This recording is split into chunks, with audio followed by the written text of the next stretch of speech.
What's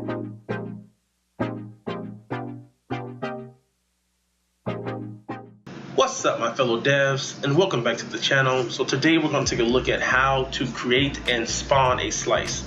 Wanted to keep it simple as usual, but as you know that this can spawn into more advanced options for you later on.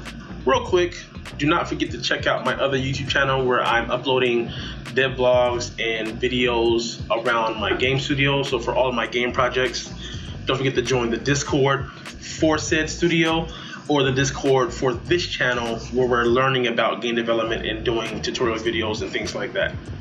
Alright, let's get into the video. Alright, so the first thing that we want to do is actually create an empty entity, and we're going to name it something. For me, I'm going to call it My Slice.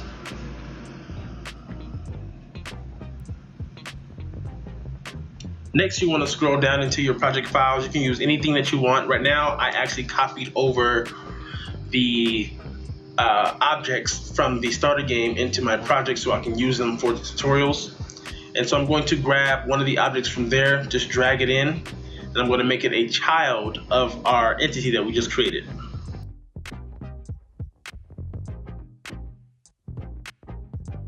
Once I do that, you want to make sure that you right click on the top entity and click on the option that says create a slice. Once you do that, it's going to pop up a window for you to save your slice. I saved mine inside of my slices folder where all of my slices live. And once you do that, it's going to turn your entity blue, which indicates that it's a slice. The next thing that we're going to want to do is turn our slice dynamic, which allows us to spawn it inside of the world either through code or using a component. So as you can see here, mine is already set to be a dynamic slice, but for you, you might have it say something that says set as dynamic slice. Mine says unset, which lets me know that it's already set as a dynamic slice.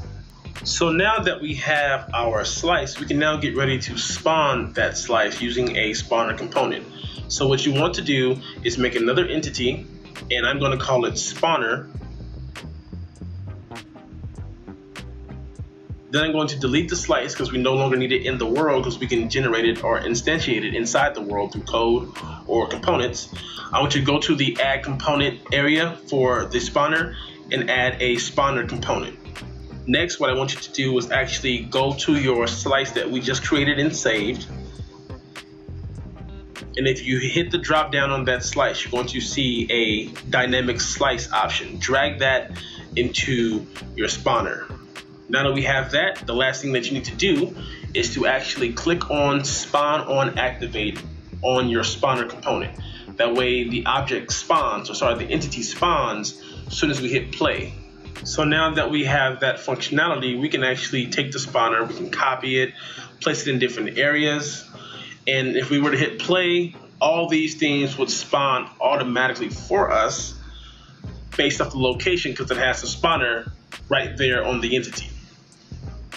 Now this is a very simplistic look on spawning a slice. We can get more advanced, which I'll actually have a video for you guys either tomorrow or Friday that shows how to use code to spawn based off the position of the entity, or to pick your own position if you're doing something like a team deathmatch or something like that. But I hope you guys enjoyed this video. Hope it was clear and concise for you. If you have any questions or comments, let me know down below, or you can reach me on Discord or Twitter or what have you. I'm getting back in the stride of making videos. I am working on like the new trailer for my game and dealing with that, so bear with me. But if you guys have any questions about what you want to see on the channel, do let me know. Other than that, hope you guys are having a very dope day. Hope you guys are prospering in your projects, and until next time, keep developing.